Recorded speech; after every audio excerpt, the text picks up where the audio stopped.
नमस्कार मेरी YouTube family, हमशिका voice में आप लोगों का स्वागत है। आज हम लोग सुनते हैं फिर से एक नई कहानी। राधा रात के लगभग 10 बजे दिल्ली के रेलवे स्टेशन पर खड़ी थी।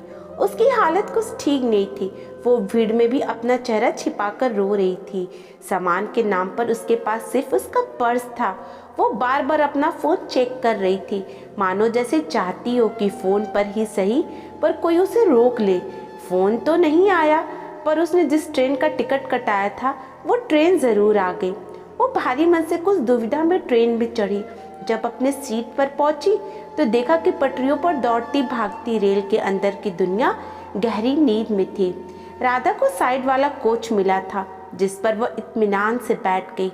वो खिड़की से बाहर देखते हुए अपनी आंखों को आंसुओं से भिगाई जा रही थी। तभी ट्रेन किसी सुनसान जगह पर रुक गई। राधा को लगा कि ट्रेन को सिग्नल नहीं मिला होगा।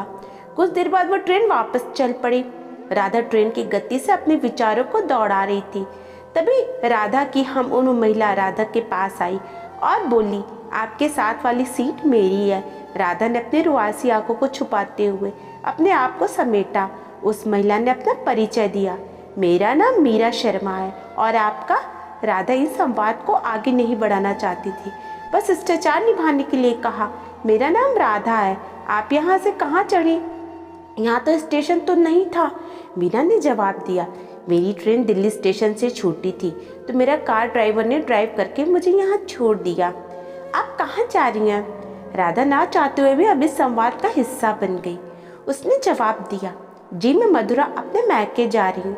और आप? मीरा बोली, अरे अब तो ये ट्रेन मेरा घर है, मेरा आना जाना लगा रहता है। हाँ, पर जाना तो वैसे मुझे भी मथुरा ही था। अब दोनों काफ़ी बातें करने लगे और चरित्रा की सिलवट भी अब कुछ निकल सी गई थी। मीरा ने पूछा, बुरा मत मानना, पर तुम कुछ परेशान सी लग रही हो। चाहो तो हम बात कर सकते हैं, वैसे भी मथुरा आने में अभी समय है। राधा कुछ असहज हुई, पर वो मीरा से बात करना चाहती थी। अब क्या बताऊं, मैंने और सागर ने 2 साल पहले लव मैरिज की थी। 1 साल तक सब ठीक था, पर पिछले कुछ दिनों से सागर के लिए मेरे अलावा सब कुछ महत्वपूर्ण हो गया। आए दिन झगड़े होते हैं, कभी नौकरी की वजह से, तो कभी मेरे माता पिता, तो कभी उसके पेरेंट्स की वजह से। शायद वो अब मुझसे प्यार नहीं करता, ना मुझे समय देता है और ना ही तवज्जो, इसलिए जा रही हूँ उसे हमेशा के लिए छोड़ के। इतना कहकर राधा फफक पड़ी। मीरा ने कहा, तुम्हारे आंसू बता रहे हैं कि तुम उनसे बहुत प्यार करती हो। देखो राधा, छोटी छोटी घटनाओं से किसी बड़े निर्णय पर पहुंचना गलत है। मैंने भी ये गलतियां की हैं। अगर ऐसा लगे कि रिलेशनशिप पे कोई एक डगमगा रहा है तो उसका साथ मत छोड़ो, बल्कि उसका हाथ और कसकर पकड़ लो। लंबी सांस भरते हुए मीरा ने आगे कहा, जिंदगी कभी दूसरा मौका नहीं देती है, बिल्कुल किसी ट्रेन की तरह। अगर एक बार स्टेशन छूट गया सो छूट गया, और अगर किसी से प्रेम है तो कभी उससे कटु शब्द मत बोलो। क्या पता वो आपके साथ उसके आखिरी शब्द हो। वो जिंदगी भर एक कटु स्मृति बनकर रह जाएगी। आप जिससे प्रेम करते हो वो आपके पास है, आपके साथ है, ये सबसे महत्वपूर्ण है। वापस जाओ और अपने प्रेम को अपनी बाहों में भर लो। कहीं ऐसा ना हो कि समय निकल जाए और तुम चाहकर भी अपने प्रेम के पास वापस ना लौट पाओ। राधा मीरा को सुनती जा रही थी। उसने कहा, मीरा, शायद तुम जो कह रही हो वही सच है। मुझे सागर को ऐसे अचानक छोड़कर नहीं आना चाहिए था। पता नहीं गुस्सा दिमाग पर इतना हावी हुआ कि कुछ समझ नहीं आया। मैं कल से माँ से मिलकर वापस लौट जाऊंगी। राधा काफ़ी हल्का महसूस कर रही थी। उसने आगे कहा, मीरा, मैं अपनी ट्रेन की दोस्ती को आगे बढ़ाना चाहती हूँ। क्या तुम मुझे अपना नंबर दोगी? मीरा ने राधा को अपना नंबर दिया, जो उसने कागज़ पर लिख लिया।